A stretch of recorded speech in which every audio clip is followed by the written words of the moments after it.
welcome back to my channel. It's your girl Stephanie, and as you can tell by the title, we are going to have a conversation with my sister from another mister, my sister in Christ. I'm gonna let her just introduce herself. You know, your name, where you're from, your age. My age. Well, you don't have to say the age, but you are a Gen Z. Yes. Millennial. No, please. A combination of the two. Okay, so my name is Giovanni. I am from Brooklyn, New York, and I'm a servant of Christ. Anything else should I say? Okay, no, that is fine. Thank you so much, my G, for that introduction. Yes. So, you know, as normally we have these conversations. Now I'm thinking, I'm like, well, should it have been a car chat? Because everything happens in the car, true. Right? The praise hit different in the car, the prayer hit different in the car, and conversations hit different in the car. But anyway, so we're just gonna have a natural conversation, yes, right, about dating and marriage from a Gen Zer's perspective. So I do have a few questions for you. What prompted this, right? So there was a video that I did on how I met my husband, right? And you know, is it my surprise? I don't know, because God told me to do the video, right? And I feel like it definitely has blessed so many people and continues to bless many people. So I was like, you know, a lot of people be out here in the streets struggling, right? And you know, on my channel, we don't gatekeep. So I figured, hey, why not have a conversation with different age ranges, age groups, when it comes to dating and marriage. And I know that, you know, I've heard a lot of things when it comes to Gen Zers and dating and marriage. So, Christian edition, I would like to get some Christian edition, sure. of your perspectives. So I'll start with this, right? I know that the dating scene is a little rough out in these streets, right? But then I also for some, yeah. Oh, okay, period, right? But I also feel like every generation literally feels like their generation is trash. Mm-hmm. Like, so I don't know if it's just a generational thing and whatever, or is it really what it is? Because I don't know. I think y'all Gen Zers have one up on us millennials. I don't know. What say ye? Tell me about that. What do you think? What's going on with the dating scene from your eyes? Okay, so from my eyes, I have different perspectives only because I'm in a different season of my life now. But I would say before this season of my life, before getting engaged and before meeting my fiance, I probably would have said that the dating pool is trash. Okay. But it's probably the pool that was in my area. Okay. You know what I'm saying? It was probably the pool that I was going into. Okay. You know? The public pool? I don't know about so bad, but not like that. Not like that, no shade. But it probably, but I can see why people would say that the dating pool has pee in it. You know, that it's trash. Yes. You know, because sometimes it can be hard, but I think it's all about perspective, right? Okay. I think if you keep saying that the dating pool is trash, then what you're going to experience and encounter is a lot of trash. But then if you are optimistic and you have hope and you have faith and you actually believe, like one day you're going to meet, you know, the person that you're going to spend the rest of your life with, then I do think that you are going to experience that as well. So I think it's all about perspective because, like I said, if you were to ask me 2 years ago, I'd probably say yes. Oh my gosh, it's trash. There's nothing in here. What's going on? But then, you know, if I'm looking at it from now, having known my fiance, for like 2 years, or a little bit over now, I would definitely have a different perspective now, which is like, I think it's just about you and how you put yourself out there and where you're going to put yourself out there. You know, like if you go into certain places and you think you're gonna find quality, you're not gonna find quality in those places, right? But then, you know, in other places you might find quality. So I think it's about perspective, and I think it's about the different seasons of your life too. So yes, it can be trash, but it doesn't have to be. Thank you. Yes, I agree. And you know, something that came to mind as you're speaking, would you say that, is there a difference with like dating, like it sounds so bad worldly, but worldly, versus like it's the Christian edition. right. I said that in the beginning, right? Do you find that there's a difference, or there is no difference when it comes to the dating, or the dating scene with worldly versus Christian? Like, and that might not even be your experience, but what you've heard, you know, in terms of your generation. I don't think there's much of a difference, right? Because we're all people, right? It's just that we as Christians and believers, we want a specific type of person. We want someone who is within our beliefs as well, and who is also Christian, who's also a believer. I would hope, yes, we would hope so, right? So I think it's the same, because I mean, listen, when you get into dating, you're asking all of the same questions. You have pretty much the same list. I mean, not always though. You're pretty much going the same places, not always either, but so then there is a difference. So there is a difference. Now I'm saying yeah. But pretty much though, you also want to get to know the person personally as well, right? You're not going to only focus on the faith portion of it as well. That's a big portion that you're going to focus on, but that's not going to be the only thing as well, right? Because the person can have a lot of faith, but then if you're not good with if you're not family oriented, and maybe I am, and I really want a family, and you don't want a family, right? Then those are things that you're going to have to discuss too, whether you are in the faith or you're not in the faith. So I think that it can be similar, finances as well, right? I think it can be similar, but us who are believers, there's another layer to it. Yes. Yeah. Okay, thank you. Yes, very well said. All right, so let me see. The next question I would ask is, so what would you advise Christians to look for while dating? I would advise them, okay, so for me, I'm not even gonna act like I was looking. Okay. To be honest, I was not. Because I was so focused on me and what I was dealing with and how to heal and how to be a better me. I really was not looking. That's right? So good, yeah. However, I can say though, once me and my fiance started dating, what made me say, okay, like I can take this a step further was he was kind. I mean, like we love him. I know. If you're watching, he is so kind. He loves the word. He loves the Bible. Oh my gosh, he's like a Bible fanatic, which I love. Like, so it's not even about just someone who's God fearing, but he's Bible practicing. Like two different things, right? Two different things. He's very compassionate, right? And when I say kind too, I want to go back to that, because some people think like kind to me. No, he's a kind person, right? There's a difference, because there are some people that'll be kind to you. There's some guys that'll be kind to you. They're going to open the door for you. They're only going to be nice to you. But no, he's just a kind person. He's compassionate. He has a great heart. He wants the best for people. He's loving. I mean, his fruit, like patience. Oh my gosh, he's patient. I mean, so I would say, the advice that I would give, or how I would advise you, is to look at the fruit, right? I remember I was having a conversation with somebody, and they were like, they even asked the question, how do you know the person is the one, right? It was a young lady. She asked me, how did I know, and all of these things. And she was like, because I'm praying for that for myself, and I want to know, how do I know if this person is the one? And she was like, I felt like God wasn't answering me. And I was just like, well, sometimes, sometimes we want to hear God audibly, right? And we want to be like, you want him to come and say no. And you want to say yes. That's how he sounds. Yeah. You want to be like yes. So you want to say no. Like, you know what I'm saying? And that's not everyone's case, right? Yeah, you want to come to you in a dream or whatever it is, right? Sure. And that's not everyone's case. Not everyone, is a dreamer. And not everyone can, will be able to experience the audible voice of God. However, the Bible says you'll know the person by their fruits. So I told the person, I was just like, well, are they bringing you closer to God, or are they taking you further away from God? Because that's another thing. My fiance brought me closer to God, right? Like he's very adamant about, my walk with Christ. Yeah. And let me tell you, ain't nothing coming between him and God.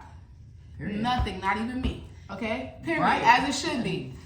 As it should be. So that's another thing to look for too. But I was telling this young lady, I was just like, you'll know them by their fruits. Right? So do they have the fruit of the Spirit? Right?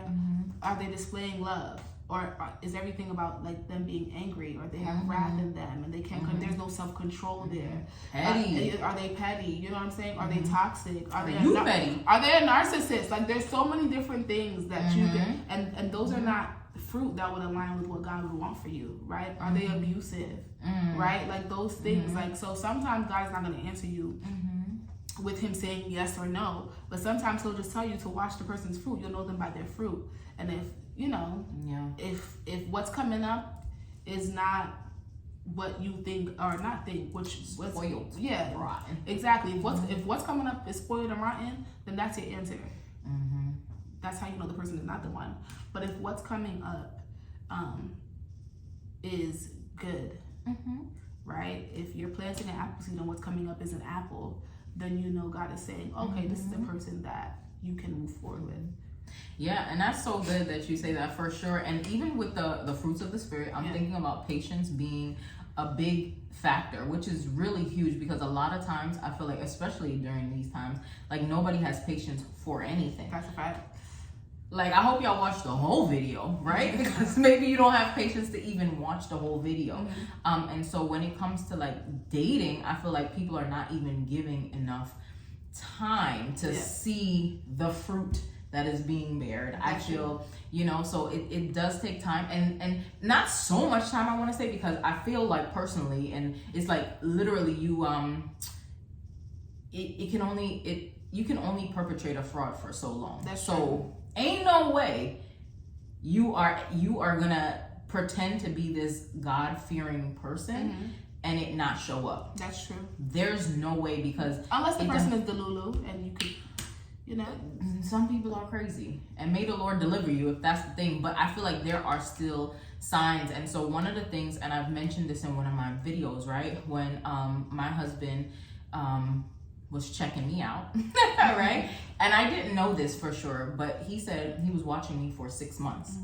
And I was like, wow. At first I was like, oh, you a creep, right? But it's a good creep, because I never even thought for that, because at the end of the day, he said he wanted to see my character, how I treated people, right? And so if I knew I had to perform, right, then I would have been, you're right, I would, and even that I probably would have slipped up, because 6 months, come on, but 6 months is a long time to just be watching somebody, right? And so the patience is something that's really important, and the character is super important. I think that's a main thing. And so the fruit is the fruit. I feel like the fruit is the answer. The fruit is the fruit. The fruit is the fruit. Like, like this is what if somebody is saying they're giving you empty promises, lip service, then you already know what time it is.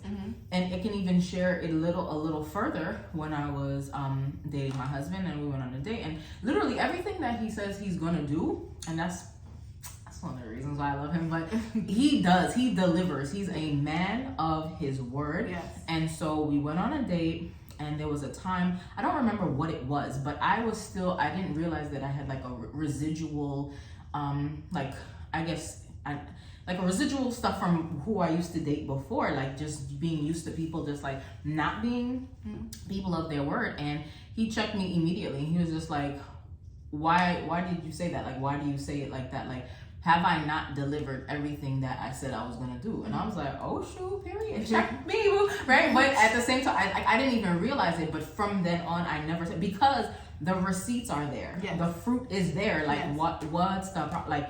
Yeah. So fruit is very, very important. And also too, I think the people around you who know you will also be able to tell you too. So even if you're delulu, and even if you are saying the person is amazing and you can't see the red flags, the people who are closest to you and they know you, especially, okay, let's talk about wise counsel. The real wise counsel. Yes, the real wise counsel, right? The people who really know you and are wise counsel for real, they'll be able to tell you and be like, hey, like, I noticed that you kind of let this slide, right? But that's maybe something that you should pay attention to a little bit more. Or like, sometimes they can tell you when you're bugging too, because sometimes people don't know when they have a good thing. And because they don't know they have a good thing, they try to ruin it or sabotage it. But there's people around you who are wise, who can see the good thing. And they're like, okay, you're overthinking. You need to chill. This is a good person, right? So the wise counsel could work in both ways, where they can show you the red flags. They can also show you, listen, sis, listen, bro, you bugging. What's wrong with you? What's going on with you? Because this right here is actually a good one, and maybe you need to chill out. So I think that's another important thing too. If you feel like you can't be the one to say, I can't decipher between the two, there are trusted people around you, right? God probably placed certain people in your life that you can ask and you can speak to, and they can give you what they see. I don't want to say their opinion, because like I said, it's the fruit that they're being shown. But they can tell you, okay, I've seen this about this person, I've seen this about this person. So yeah.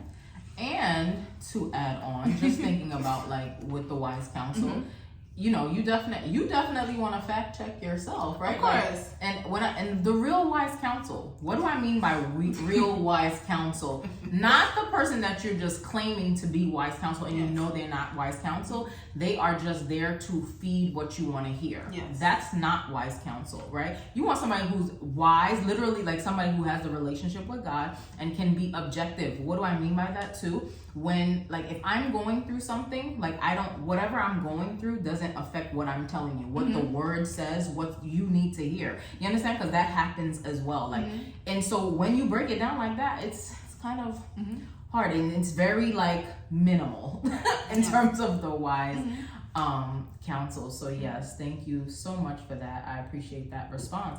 So one of the things I do want to kind of like go into, right, is, well, how should I ask that question? Now, however the Holy Spirit leads you. Okay, right. And I know if it's too much, it's too much. You won't respond. But so how did you remain? Well, I should ask, how long were you single for? How long was I single for? The real answer, because you know sometimes we be dating people and you like, can I take that back? Right, like, was I on drugs this whole time? Can I take it back? It don't count. Can I take that relationship back? Because I wasn't saved then. Under something. No, but I was single for some time. I was probably single.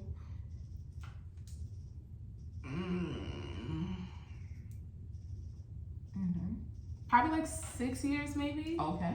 6 to 5 years, but yeah, I would say probably like 5 to 6 years. Okay. Yeah. Cool. So how would you say, how did you remain focused, especially, you know, in this era, like this age, like, yeah. How did you remain focused? So single. So I was dating though. Okay. I just wasn't in a relationship. Yeah. To be clear, I was dating, but I wasn't in a relationship. Okay. So technically, yes, single. So how did I remain focused? I mean, for me, I think I knew what I wanted. I knew what God had for me, and I didn't want to compromise that either. So even as I was single, but I was still dating, because I can't say that I was like, you know, really like single where I wasn't dating and stuff like that. But I can't say that also too. I wasn't out here dating everybody, to be quite honest. Like, you, in order to get a date with me, it had to be something that I thought was actually gonna go somewhere as well. So I would say I remained focused because I knew what God had for me and I didn't want to compromise, right? I didn't want to, you know, dibble and dabble everywhere either. And I also am a to myself person too, honestly. And honestly, I think I just focused a lot on me. Okay. Because I think I was also in a mental space where I felt like I couldn't deal with the relationship at the time. That's fair. That's honest. I was being honest with myself, saying like, Giovanni, you cannot deal with the relationship right now in this season. Self-awareness. So we love even, exactly. Love to see it. So don't even put yourself in that predicament where you're going to try to deliver on something that you're not even ready for. So yeah, that's how I remain focused, to be honest. And then I also too focused on my purpose and God and what He was doing in me and how He was dealing with me. Like, there's no way that I'm gonna submit to a guy or submit to a man that I wasn't really submitted to God. So I think I had to go through that season where He was like, okay, girl, it's time to stop running. It's time to surrender. It's time to submit. Like, I think I had to go through all of those things so that way, like, I can really be submitted and surrender to God, and then eventually, you know, have my partner. That's so beautiful. And so even just thinking like that, I mean, you already answered the question, but my next thing would have just been like, you know, especially in this era of where people are just like doing them, whatever that looks like. And did you feel any of those pressures from, it could be family members, friends, or whatever, like what's going on? Like, why are you not in a relationship? How did you stay focused even still you're getting pressure? If that's your story. I don't know if this is a fair question to ask me, because everyone who knows me personally, no, you don't care, knows I do not care. I do not care. How did you get that way? You know, that's a good question. I really think God kept me though. I really think it was God, because I really did not care. Because yes, okay, so to be honest, yes, people did like, hey, when are you going today? I'm praying for this, and I'm like, child, I'm 19. I'm 20. There is no way you're gonna sit here and be like, hey, when are you gonna get married now? Correct. Although I always thought that I would get married pretty young. Yeah. I always thought that. But at 19 and 20, I didn't think we were gonna be 19 and 20 now. Correct. But you know, for people to ask me those questions at such a young age, I also was like, all right, y'all have to understand I'm still young. I don't even know myself, let alone trying to get to know another person. Okay, are you kidding me? The Giovanni that I'm so glad that my fiance did not try to talk to me when he first saw me. And I always tell him this too, because the Giovanni that he has now is so much more amazing than the Giovanni he would have gotten. I was still good. I was still amazing. But I'm just saying, don't get it twisted. Don't get it twisted. But the Giovanni that he has now is a healed version. It is a better version. It's a version who worked on herself and took the time to work on herself. So I'm so glad that he took the time and he was patient enough for when he was ready and when God was able to say, all right, it's time to move. And ask her out or whatever the case may be. So I'm so happy that was the case. But ultimately, though, I'm not gonna lie, I was never fazed by a man. I wasn't. True. To be honest, I can attest to that. Yeah, it wasn't. It wasn't one of those things where I was like, I need a man. I want a man, and stuff like that. I always knew I would get one though. But it wasn't like I was fiending for it. I was not. You know, I wasn't chasing after it. I knew it would come eventually. Yeah. Okay, so I love it. Thank you so much. So, you know, I'm going to go into a little deeper. Switch gears? A little deeper. Okay. Let's talk about celibacy. Okay. All right. You're okay with that? Yes. I'm okay. All right, cool. So, well, what can you tell the people about celibacy? What are you willing to share? Okay. So, so I'm a virgin, right? Okay. Yes. Clap it up. Right. Okay, so was it okay? So I can say, to be honest, because I'm gonna be honest with you guys too. Yeah. It wasn't something that was right off the bat intentional, right? Like it wasn't something that I said like, I'm going to stay a virgin until I get married, right? Okay. I could say probably at about 15 or 16, that's when I said, okay, like I'm gonna make this commitment, right? I didn't always think in my mind like, okay, yes, when I get my husband is when I'm gonna lose my virginity and all these things. I didn't think like that because I don't know why. Well, also I know why, because everybody in my age group and anybody who was, you know, in my circle, they were all doing things, okay? Correct. They were all out here in these streets. No shade to the people that be in the streets. To each their own. However, I just knew it wasn't my portion. And so at 15, 16, I was just like, yeah, I just knew it wasn't my portion. I just knew like, and I also didn't, let me tell you, the don't care was in many aspects. Okay, so even in a relationship where people be like, well, you have to sleep with me in order for me to love you. Don't love me, baby. Do not love me at all. Let me be very disappointed. Let me be very clear. You don't have to love me. But I can honestly say though too, it wasn't my intention all along for me to stay a virgin until marriage, right? But I could say like at the age of 15, 16, I made a decision like, all right, the only person that I'm willing to sleep with is my husband at this point. Because I was just like, it just makes no sense to me. It didn't make any sense. And this was before I even got into my word. Yeah. Before I even got into my Bible. Before I even got into like my walk with Christ, like a deeper relationship with him. For me, it just didn't make sense. I was just like, I'm about to sit here and give this person all of me, not knowing if we're going to make it past next month, not knowing if we're going to make it past tomorrow, right? And then for me to now have this person have a piece of me and I have a piece of them and I have to work through all of that to just try to get to the next relationship, it was giving very much high maintenance, and I didn't want to deal with that. So I was like, you know what, no. And then as I grew my relationship with Christ, and as I built my relationship with Him, that's when I took it more seriously from a biblical standpoint. And from my relationship with Christ, that's when I was like, you know what, I want to honor God in this way. Before, I may not have been honoring Him in that way because, like I said, I was just being a realist at the time. Correct. But as I grew deeper in relationship with Him, I was like, no, I want to do this because I want to honor Him. Because now imagine if I didn't think that way. Imagine if I didn't think, oh, I want to do this because I want to honor Him. I would sleep with anybody who I thought was great. You know what I'm saying? Like, oh, this is a great guy. Even if, you know, I sleep with him, I know I'm not going to regret it, right? Because I was a realist in a sense, right? But because, like I said, thank God for Him being God and me growing in my relationship with Him, I was like, you know what? I'm going to do this in order to honor Him. And I could say now it still remains the same. And thank God that I have a man of God who is Bible practicing as well, who also is in agreement with that, right? Because listen, I've talked to people where they're like, I could do everything but that. Correct. I can do everything when it comes to giving my life to Christ and the Bible and all of that, but those stuff before marriage is not a thing that I could do. And not saying that they were bad guys. I just, like I said, I didn't want to compromise. Right? If I knew that this was a commitment I made to honor God, then I just know we're not compatible. And lo and behold, right, this man of God who walked into my life was all for it. As a matter of fact, he was on his own journey. For years. For sure. Before he even, met me. Which is important. It's good. Let the person already be in their celibacy abstinent journey before they come to you, right? Don't let you be the reason why, because you might slip up. However, if they're already on their journey and they're trying to honor God and you're trying to do the same, when you guys come together, you're gonna work really hard to maintain that. That's so beautiful. That's so good. And I was just thinking about everything that you're saying, because me personally, and I love the self-awareness even at 15, 16.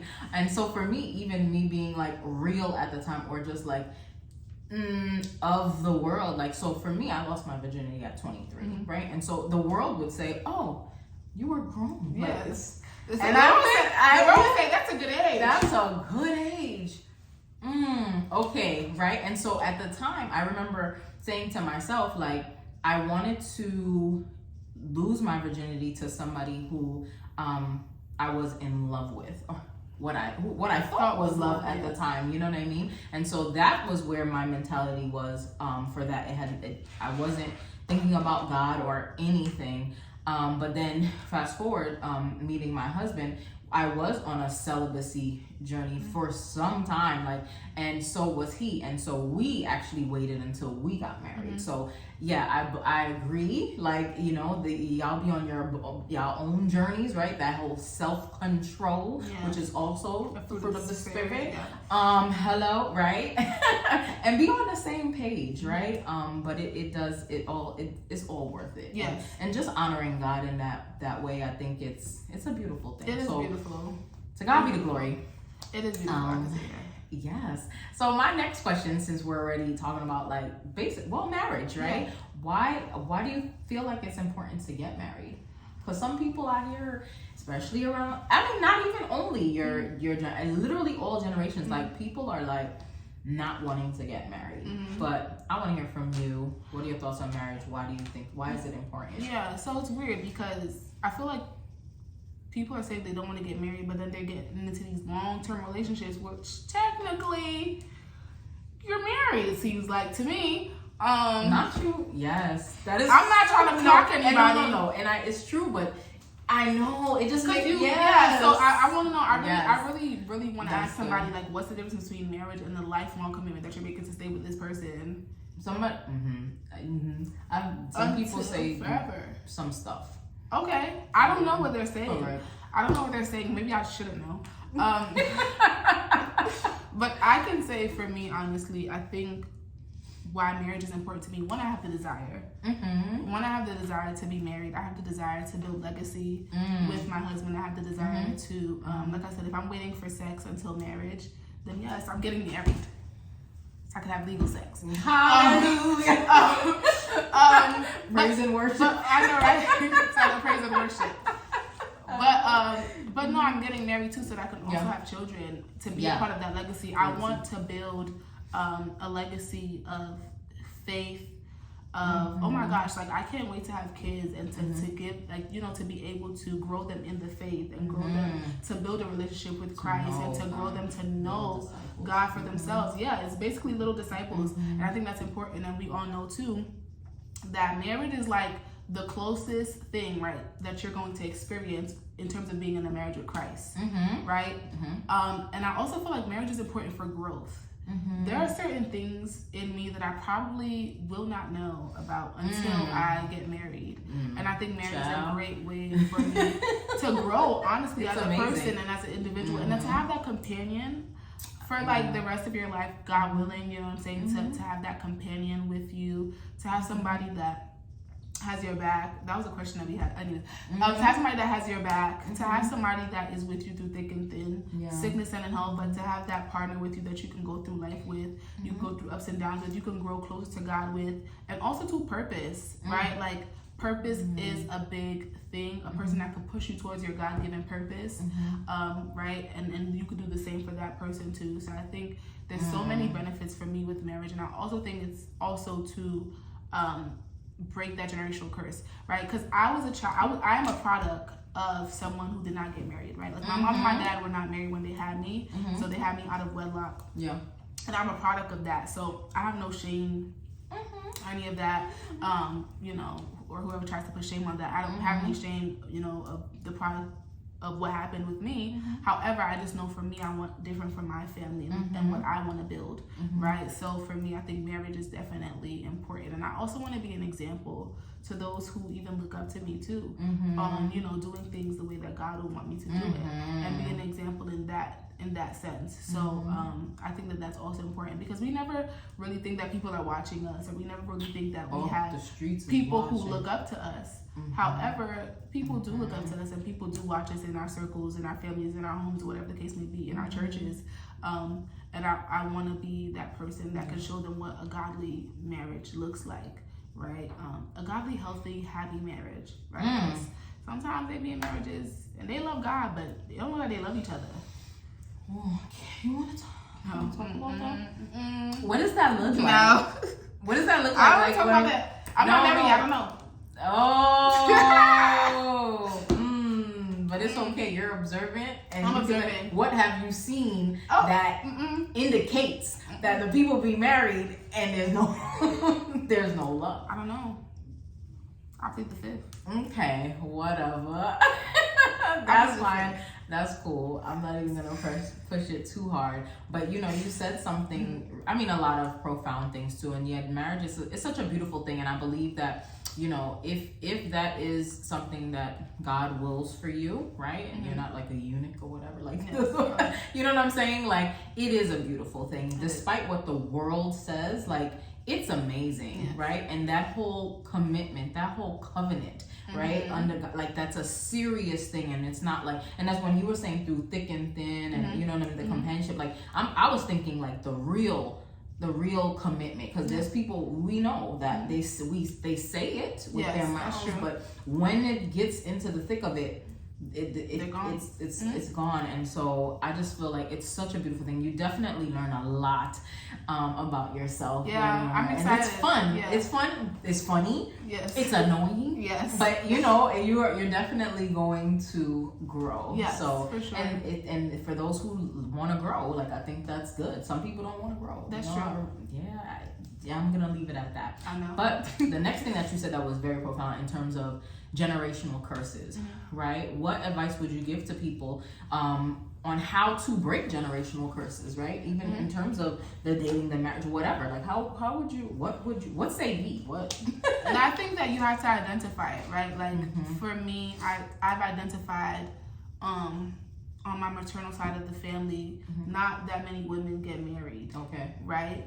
And it's a pattern. It's a pattern, right? And so because of this, I've learned to identify that, right? So I know that even now that the enemy's probably trying to fight, he is fighting against what is going to happen, you know, God willing, very soon in the close future. He already lost. He already lost, right? And that's because he's probably trying to make sure that I don't get to the altar. Correct. Right? But I think in order to break those curses, generational curses, you definitely have to identify what patterns you see happening in your life, what patterns you see happening in your mom's life, your grandma's life, whoever's, in your family. You have to identify those patterns. And if you notice, like, let's say, there's a drug problem, right? If you notice, oh, my dad was alcoholic, and then his dad was alcoholic, and this person, and you see that it's something that happened, and then you notice, like, maybe at 16 you were introduced to alcohol, and now you're struggling with it too. You have to be able to identify that and say, oh my gosh, this is something that's been happening for years in my family,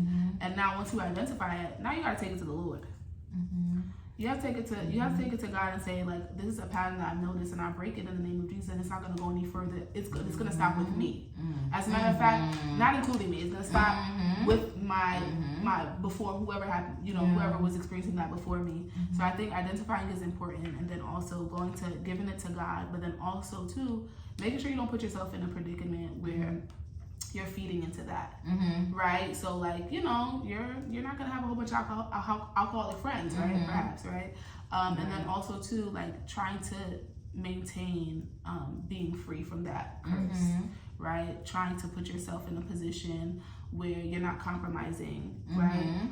Because sometimes we allow the enemy to introduce us to stuff by these little doors that we have open in our lives, right? So I think that it's important after you bring it to God that you continue to fast, you continue to pray regularly, because listen, and because you also don't want to be where skipped you as a generation, but then your kids are now struggling with it. You know what I'm saying? So you have to definitely nip it in the bud, go to the root and uproot it. So yeah, I would say that's how I would do it. Okay, well, I'm looking at the time. I think we've been here for a minute. I don't know if we should do a part 2. I have questions in terms of how long should somebody be dating? Because I know that's a whole nother right? Like, and people. Yeah. It's really serious. No, that's serious. And it's like, should you be putting time on it? And so I don't know. We'll see what the people say. Yes. If they do want a part 2, but you're always welcome. You know, we normally have these talks anyway. So this was literally just us having a conversation, but sharing it with you guys. Because like I said, we don't gatekeep. But thank you so much, Gio. I really appreciate you, my love. And God bless you on everything. It's gonna be amazing, y'all. But I hope that this really has helped you all. Please comment down below, what are some things you may be seeing when you're dating? What are some of your thoughts when it comes to marriage and stuff like that? Feel free, let's chop it up, let's talk, let's continue the conversation in the chat. And if you want a part 2, say part 2, put it in the chat, part 2. Don't forget to like, comment, and subscribe. If you haven't, I don't know what's up, right? Commit. How about you commit? You want to commit to a man, but you're not committed to the channel? Come on, it's as simple as this. So definitely like, comment, subscribe, and please share, right? Don't gatekeep, because if this was, she was dropping some gems. This is another generation, and we're just gonna keep giving you fruit, like good information, right? And I feel like it's can I say up to date? I don't know, like, it's just real, it's raw, it's honest, right? Things that people need to hear and what they're struggling with. But again, thank you so much. Y'all already know. You saw her here for, maybe not, because you've done stuff like this before, right? I've done one other thing like this, but no, 2. Was it 2? I don't know, but I do know that I'm gonna be doing something soon.